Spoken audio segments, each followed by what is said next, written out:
My sister framed me for theft. Now 8 years later, she had to confess her crime in front of everyone. I never wanted to compete with my sister.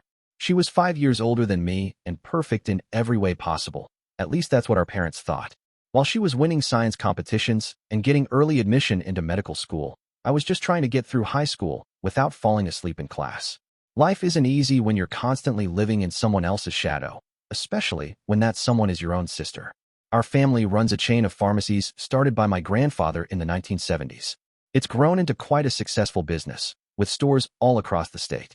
My father and his brothers each managed different regions, and it was always expected that the next generation would take over.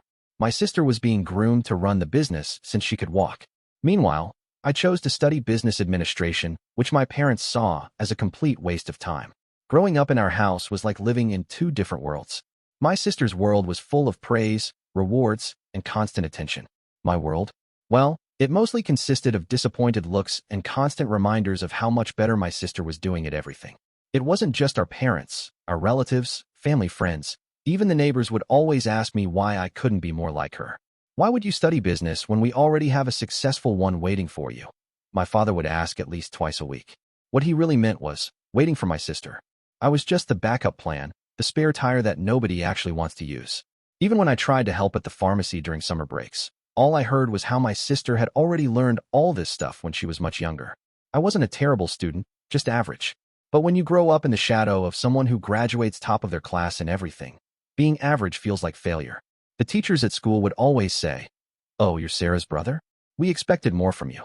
After a while, I stopped trying to meet their expectations. What was the point? I could never be as good as her anyway. In high school, I finally found my own crowd, not the academic overachievers my sister hung out with, but people who accepted me for who I was. My parents called them troublemakers, but they were the only ones who didn't compare me to my sister. We'd skip classes sometimes, hang out behind the gym, and occasionally borrow some painkillers from my dad's pharmacy to sell to other kids. Nothing serious, just enough to feel like I had some control over my life. My best friend Jake was the first person who made me feel like I wasn't just Sarah's brother. He had his own family issues and understood what it felt like to be the disappointment. We spent countless hours talking about how we'd prove everyone wrong someday. Looking back, maybe we were just trying to convince ourselves. I got caught twice stealing from the pharmacy. Instead of trying to understand why I was acting out, my parents just grounded me and labeled me as the problem child. My sister, meanwhile, was volunteering at hospitals and getting recommendation letters for medical school. Every family dinner turned into a celebration of her latest achievement, while I sat there pushing food around my plate, feeling more and more invisible. When it came time for college, I refused to study pharmacy or medicine. I knew I'd fail miserably trying to follow in my sister's footsteps. My parents were furious when I chose accounting instead. The night I told them, my father threw his dinner plate across the room. "No son of mine is going to waste his life pushing papers," he yelled. He refused to pay for my education, calling it a waste of money. I had to take out student loans, but I didn't care. For once, I was making my own choice. College wasn't exactly a fresh start, though. Without family support and carrying the weight of being a disappointment, I fell into some bad habits. What started as occasional partying with my roommates turned into a serious problem. I barely attended classes and took 5 years to finish a 3-year program. The whole time, my sister was excelling in medical school and starting to work part-time at our family business.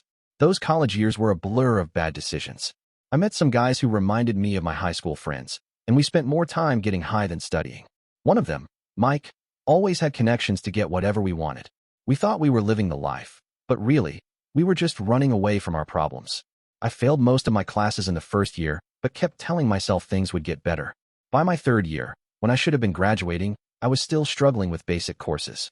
My sister had already finished medical school, opened her own clinic, and was helping Dad expand the pharmacy business. Meanwhile, I was borrowing money from friends just to buy textbooks. The few times I called home, my mother would answer and quickly pass the phone to the maid, saying she was too busy to talk. After graduation, everything fell apart completely. I couldn't find a decent job because of my poor grades and lack of experience. My student loan payments were due, and I was living on friends' couches, moving from one place to another when they got tired of me. I worked whatever jobs I could find, convenience stores, fast food, anything that would hire me. But it wasn't enough to cover the loan payments.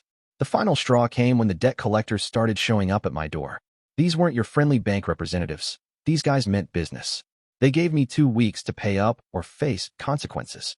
I called my mother for help, but she hung up on me, saying I needed to learn from my mistakes. Desperate, I reached out to my sister. She was running her own clinic by then and doing well for herself. She said she'd think about helping me and called back a week later saying she could get me the money. Looking back, I should have been suspicious when she asked for my bank account details, including passwords. But when you're desperate, you don't think straight. The next day, a huge sum appeared in my account, much more than I needed for my loans. When I called to ask about it, she said she'd liquidated some investments and would transfer the extra money back to herself. I trusted her completely. That trust was shattered within hours. My father called, screaming about missing money from the business accounts. When I got home, the entire family was waiting. My sister had somehow transferred money from the business account to mine, then moved it to her private account, making it look like I had stolen the money. She stood there, watching me get accused of theft, without saying a word. When I tried to explain that she had done it, everyone looked at me like I was crazy. She played her part perfectly, the successful, trustworthy daughter who would never do such a thing. The black sheep brother trying to blame his perfect sister. No one believed me. Not my parents, not our relatives, no one. That night, I walked out of my parents' house with nothing but the clothes on my back and a weight in my chest that felt like it would crush me. I remember walking for hours in the rain, not caring where I was going. My phone kept buzzing with angry messages from relatives, each one believing I was the thief. No one even considered that their perfect Sarah could have done this. I spent that night in a cheap motel using the last bit of money I had. The next morning, I tried calling the bank to prove the money had come from my sister's account, but they said they couldn't trace the transfer. Somehow, she had covered her tracks perfectly. It was like she had planned this whole thing, waiting for the right moment when I would be desperate enough to fall for it. For the next few weeks, I crashed at Mike's place, the only friend who still talked to me after my college days. He wasn't doing great himself, working odd jobs and barely making rent, but he let me sleep on his couch. During the day, I would walk to the library to use their computers, sending out job applications to every company I could find. At night, I'd lie awake thinking about how my sister had played me. Mike's girlfriend Tracy wasn't happy about having me there. "You can't stay here forever," she'd say every morning. She was right. After a month, I found a job as a junior clerk at a small accounting firm. The pay was barely enough to survive, but it was something. I rented the smallest apartment I could find, basically a closet with a bathroom, but it was mine. Those first few years were the hardest. I worked overtime whenever I could, took online courses to improve my skills, and slowly started rebuilding my life. The anger kept me going. Every time I felt like giving up, I'd remember my sister's face as she watched me get accused of theft. That was enough to make me work harder. I cut off all contact with my family, changed my phone number, blocked them on social media, even moved to a different part of the city. Some of my cousins tried to reach out, saying I should make things right with my parents, but I ignored them. How do you make things right when your own family believes the worst about you without even giving you a chance? 5 years passed. I had moved up in my company, now working as a senior accountant. I wasn't rich, but I was doing okay. I had my own apartment, a decent car, and even started dating someone from work. Life was starting to feel normal again. I still thought about my family sometimes, but the pain had dulled. I figured that chapter of my life was closed forever. Then one day, my past came knocking at my office door. I was in the middle of reviewing some tax documents when my secretary buzzed me. "There's a woman here to see you," she said. "Says she's your sister-in-law." I almost told her to send the woman away, but curiosity got the better of me. Lisa, my sister's wife, looked nothing like I remembered. The confident woman who used to show off her designer clothes at family gatherings now sat across from me in my office looking tired and desperate. Her expensive jewelry was gone, replaced by dark circles under her eyes. "Your sister's in trouble," she said, getting straight to the point. "The police are investigating her for running an illegal prescription drug operation. They're going to arrest her any day now." She explained how Sarah had used the money she stole from me to start a side business, selling prescription drugs under the counter from her clinic. I couldn't help but laugh. All these years, my perfect sister had been running a drug operation while I was labeled the family criminal for stealing a few painkillers in high school. The irony was almost too much. Lisa wasn't finished. "We need your help," she said. "You work at a law firm now, right? You must know some good lawyers." I corrected her. I worked at an accounting firm, not a law firm, but she didn't seem to care about the difference. She was desperate for any help she could get. "Why should I help?" I asked. "Where was everyone when I needed help?" Lisa started crying, talking about their kids, about how Sarah might go to prison, about how my parents were devastated.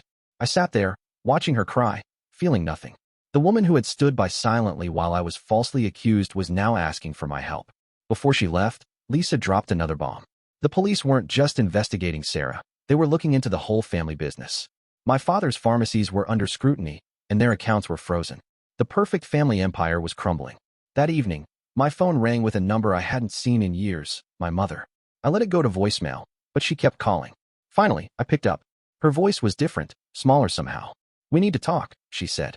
"As a family." I told her I didn't have a family anymore, but she kept talking. She said they were sorry, that they should have listened to me years ago. Sorry didn't begin to cover it, but still, something in her voice made me pause. The proud woman who had once told me I was a disappointment to the family name was now practically begging for help. When I hung up, I sat in my apartment for a long time, thinking. Part of me wanted to ignore them, to let them deal with their problems just like they had forced me to deal with mine. But another part of me was curious. After all these years, would they finally see Sarah for who she really was?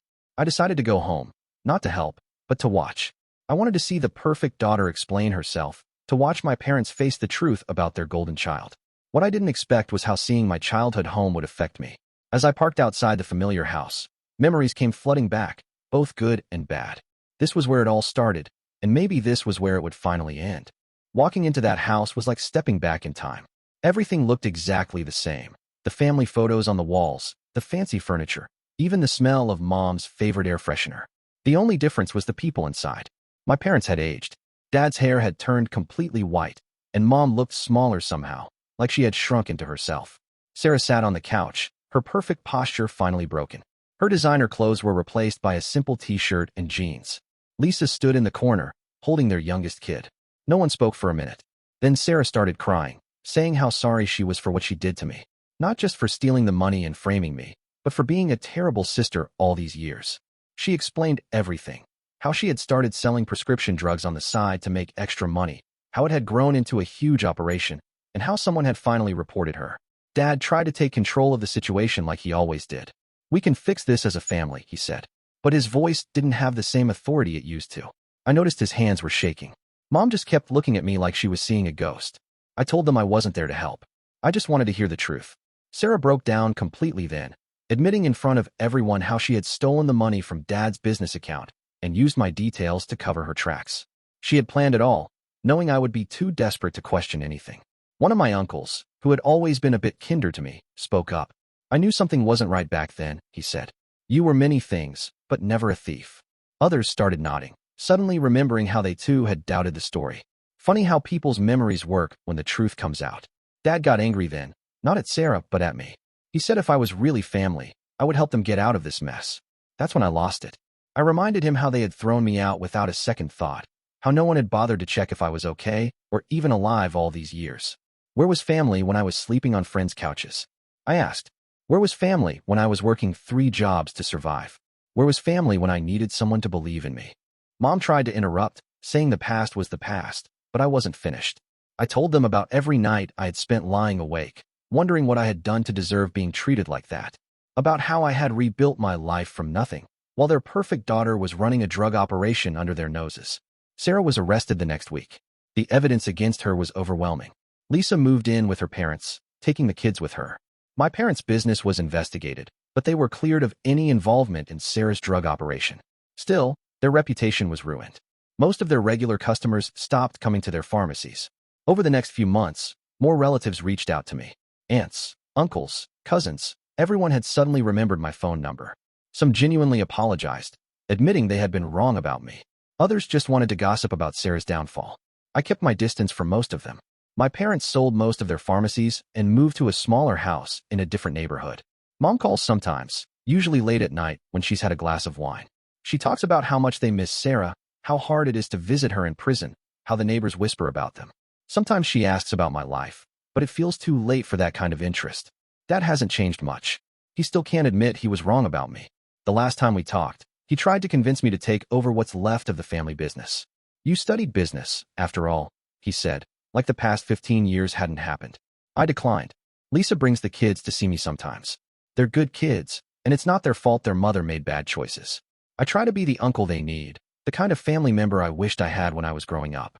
Sarah got 8 years in prison. Her lawyer is trying to reduce the sentence, but it doesn't look good. She writes to me sometimes, long letters about how sorry she is, how she wishes she could go back and change things. I read them, but rarely reply. Some betrayals are too deep to forgive. As for me, I'm doing okay. I was promoted to department head at my firm last month.